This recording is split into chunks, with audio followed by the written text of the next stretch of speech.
ካብ ሃገረይ ካብ ዝወፅእ ዳርጋ 10ታት ዓመት ኣቁፂረ ኣለኹ ካብ ሃገረይ ኤርትራ ብለይቲ ሓደለ ጉዕዞይን ትጅምር ሓመድ ዓደይን ሃገረይን ሓደራይ ለይ ወፅእ እቲ ምንታይሲ ናብ ዓደይ ዘይኮነ ናብ ዓድማተይ ስደት ስለ ዘለኹ ምኽንያቱ ከዓ ስደት ሕስ መንበር ጥዑም ከም ዘይኮነ ሃገረይ እናምሃረትኒ ስለ ዝዓበኹ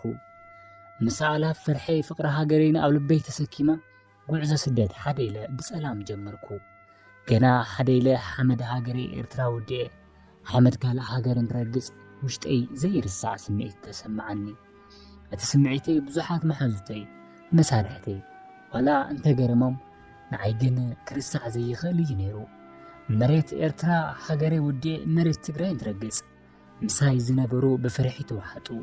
ምኽንያቱ ዘይሕጋዋን ስለ ዝነበርና እንተ ኣነ ግን በቲ ንግሆ ዋጓ ገና ፀሓይ ከይወፀት ንኽትወፅእ ባሃክዋ መንፈሰይ ብርሃን ተሰምዖ ገነት ዝኣተኩ መሲሉ ተሰማዓኒ ሽዑዩ ልበይ ዝሸፈተ ሽዑዩ ንድሕሪት ቁሊሕ ከይበልኩ ናብ በረኻ ዝኸዱ ዓብይ ኣቦ ሓደ ትግራዋይ ምስ ረኣኹ ሃንደበት ኣቦይ ማይ ዝስተ የልወኩም ዶ ኤርትራውያን ኢና ተሰዲድና መፂና ብለይቲ ኩድ ስለ ዝሓደርናስ ማይ ፀሚእና ብምባል ከም ዝፈልጦም ኣቕልል ኣቢለ ሓገት ክገብሩልና ዝሓተትክዎም እቶም ኣቦ እውን ኣይሕፈረኑን ሓዘኖም ገሊፆም ሒዞምዎ ዝነበሩ ማይን እንጀራን ሂቦም በሉ ጓሶት ከይረኽብኹም እሞ ብኸምዚኣ ኢልኩም ኪዱ ኢሎም ኣንፈት ሓቢሮም ይናኽዱ ብተግባሮም ኣዝዮም ዝተገረሙ መሳድተይ ኣሕዋተይ ብውሽጦም እቲ ቦታን ህዝብን ዝፈልጦ መሲልዎም ብልቦም ተገረሙ ሽዑ ያነ ሰሓቕን ጽዋታን ዝጀመርኩ ሽዑ ያነ ፍቕሪ ተጋሩን ፍቕሪ ትግራይን ዝሓደረኒ በዚ ዝቐጸልኩ ኣብ መቐለ ሓድሽ ህይወት ጀሚረ ቀጺለ ናብ ኣዲስ ኣበባ ብምኻድ ተማሂረ ፈሊጠ ስራሕ ድረኺበ ጓል ሃገር ኮይነ ናብ ዘይፈልጦ ዓለም ከዓ ዝኣተኹ መሲሉ ተሰማዓኒ ስድራይ ካብ ኢትዮጵያ ክወፅእ ደለዩ ኣይተቐበልኩዎን ኣነ ኣብ ኢትዮጵያ ሕጉስቲ ከም ዝኾንኩ ካሊእ ሃገርን ዓለምን ከም ዘየድልየኒ ከዓ ንኹሎም ተሳረብኩ ብውሳኔ ብዙሓት ሓዘኑ ስድራይ መሓዙተይ መሳርሕተይ ብኣውርኡ ሃገረይን ደቂ ሃገረይን እንተ ኣነ ግን ኣብ ናይ ባዕለይ ዓለም ጥሒለ ኣፍታ ግጃፍ ፃዕዳ መርከብ ኢትዮጵያ ኮይና ነቲ ንፋስ ነቲ ወጀብ ኩሉ እናስተማቐርክዎ ህይወት ግን ሓያል እያ ዕድመ ዓብዪ ትምህርቲ ቤት እዩ እንተኾነ ግን ካብቲ ዝዓበ ኩሉ መሬት ዓደይ ካብቲ ዝዓበ ኩሉ ባህሊ ካብቲ ዝዓበ ኩሉ ምጻጻ ግና ወላ ንጻኣት እውን እንተኾነ ረሲዐ ይፈልጥን ግን ከዓ ንቕድሚት ዝረኣዩኒ ስለ ዕቤተይ ስለ ናተይ ስራሕ ከመይለ ክዓቢ ከመይለ ምስ ሰባት ክወዳደር ይኽእል ከመይ ይኾነ እየ ኣብ ዓለም ካብቶም ዝረኣያ ደቂ ኣንስትዮ ሓንቲ ክኸውን ዝኽእል ዳ እምበር ንድሕሪት ምልስ ኢለ ክርኢ ግን ዝኾነ ዝጋረደኒ መሲሉ ዝስማዓኒ ነይሩ በዚ እዩ ድማ ብፍላይ ኣነ ከም ናተይን ከም መንነተይን ካብ ባህለይ ካብ ሃይማኖተይ ካብ ናይ ሃገረይ ሕጊ ክወፅእ ፈፂሙ ኣይደልን ገይራዊ እውን ኣይፈልጥን እኳ ዳእሲ ነቲ ዝገብሮ ብባህሊ ዓደይ ነቲ ዝፍፅሞ ንህዝበይን ንዓደይን ንሃይማኖተይን እናራቑ ዳ እምበር ውፅኡት ኣይኮንኩን ወላ ኣብ ኣዲስ ኣበባ ንምንበር ዳ እምበር ኣብ ኣዲስ ኣበባ ዘሎ ኑሮን ኣብ ኣስመራ ዘሎ ኑሮን ዳርጋ ተመሳሳሊ ምዃኑ ኩላትና ንፈልጡ እዩ ስለዚ ከምቲ እናበልኹ ድማ ብፍላይ ወላ ኣብ ኢትዮጵያ ኣብ ኣዲስ ኣበባ ንምንበር ዳ እምበር ኣብ ብፍላይ ውትወና ማለት ኣብ ተዋሳኢነት ዓለም ኣዝየ ምስ ኣተኹ ድማ ስለ ሃገረይ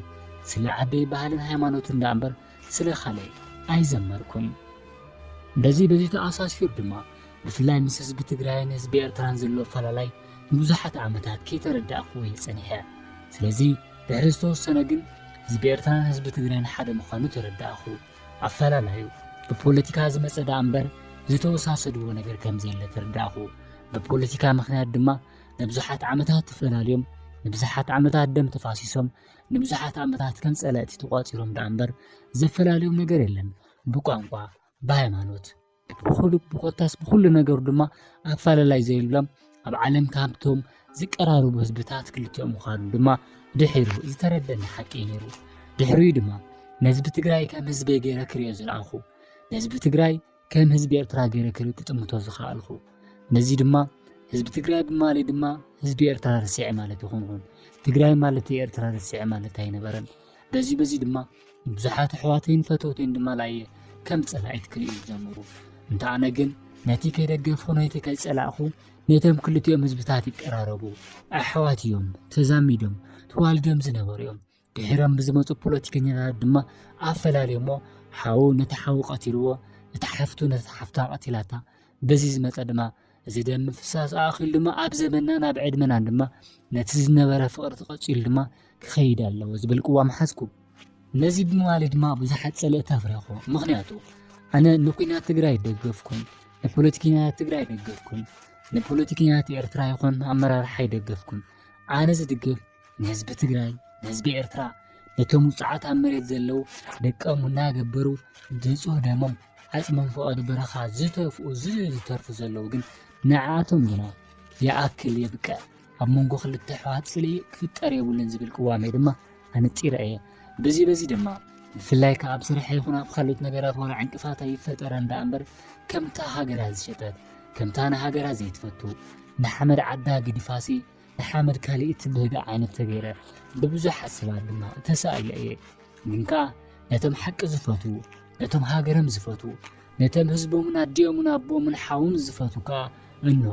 ኣዕርዮም ክፈቱ ምስ ረኣኹ ድማ ነቲ ቃልሰይ ትርጉም ከም ዘለዎ ድማ ተረዳእኹ ብወገን ኣሕዋተይ ተጋርቡን እንተኾነ ነቶም ፅልኢ ዝኩንኑ ነቶም ኩናት ዝኩንኑ ድማ ኣብ ጎነይ ኮይኖም ድማ ኣጀኹይ ንሰላም ዘምሪ ነቲ ፖለቲካ ይትደግፍዮ ነቲ ኩናት እውን ኣይትፀውዕዮ ንስኺ ግና ኣብ መንጎ ክልቲኡ ህዝብታት ጠጠወሉ እሞ ክልቲኡ ህዝብታት ድማ ክሕብሕበኪ እዩ ሓፍ ከብለኪ እዩ ዝብል ደስ ዝብሉ ዘበረታትዑ ሓበዞ ትሕዙ ድማ ኣለዎ ወገናት ስለዚ ኣነ ሉል ከም ሉል ቴድሮስ ድማ ንሕዚ እውን እንተኾነ ንዝመፁ መዋእለ እውን ክሳብታ ህይወት ዘለኹ ዘሐጉሰን ነገር እንታልዩ ድማ ክልቲኡ ህዝብታት ናይ ማን ሓደ ኮይኑ እቲ ፍቅሪ ነጊሱ እቲ ንብዙሓት ዓመታት ነጊሱ ዝነበረ ፅልኢ ሕማቕ መንፈስ ካብ ክልቲኡ ህዝቢ ትርሒቑ ድማ እንሆ ኣዴታት ክዕልላ ዘይቋረፅ ምትሕውዋስ ዘይቋረፅ ፍቅሪ ሓሊትን ክርኢ ከለኹ ድማ እዚ ካብታ ህይወተይ ካብቲ ልዕሊ መርዓይን ደስታይን ዘሐጉሰን ነገር ድማ እዚ እዩ ስለዚ ከይተረደእኩም እትፀርፉኒ ኣሕዋተይ ፈተውተይ ኣድናቕተይ ኣነ ልዕሊ ሃገረይ ካሊእ ዝፈትዎ የብለን ሃገረይ በቆይለላ ሃገረይ ዝሓልፈላ ደመይ ይኹን ዕፅምተይ ዝፈሰላ ኣብኣ ዝሞተላ ዝቕበረላ ካሊእ ሃገረይ የብለይን ሓንቲ እያ ሃገረይ እንተኾነ ግና ናይቲ ሃገረይ ሓፍታ ናይቲ ሃገረይ ክፋላ ድማ ትግራይ እውን እንተኾነ ካብታ ሃገረይ ዋላ ይነዕብያ ዳ እምበር ፅቡቕ ገባሪት ህዝብታት ሓደ ብሓደ ዝወፍሩ ብሓደ ዝኣቱ ክልተ ኣሕዋት ህዝቢ ስለ ዝኾን ድማ ድሌተ እዩ ስለዚ ነዚ ከምዚ ኢለ ክፅሕፍን ከለኹ ድማ ሕዚ እውን እንተኾነ ንዚ ፍቕሪ ምስባኸይ ፍቕሪ ክልቲኡ ህዝብታት ይንገስ ኣብ መንጎ ክልቲኡ ህዝብታት ደንበር ክህልዮ የብሉን ከም ድላዮም ይውፅኡ ኣሕዋት ስለ ዝኾኑ ሕውነቶም የሰማቕርዎ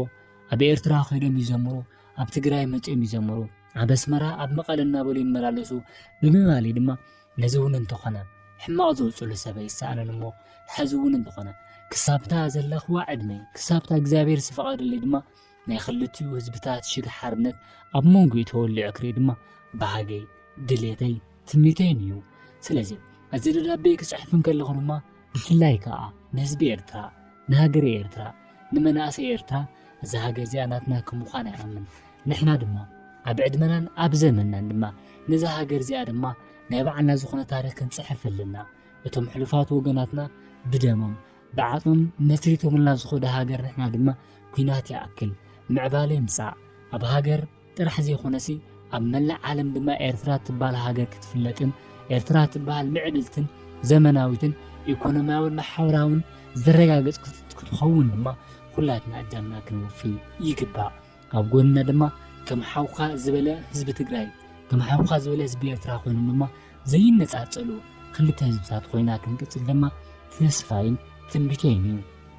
ሕዚ ንሰላም ይዝምር ኣለኹ ፅባሕ ንሰላም ክዝምር እየ ምሳይ ምስ ዝኾኑ 10 ድሕሪ ዓመታት ሚእቲ ድሕሪ 2 ዓመታት ድማ ሸሓት ኮይና ድማ ፍቕሪ ተኺላ ድማ ክልቴና ህዝብታት ብፍቕሪ ከም እንነብር ድማ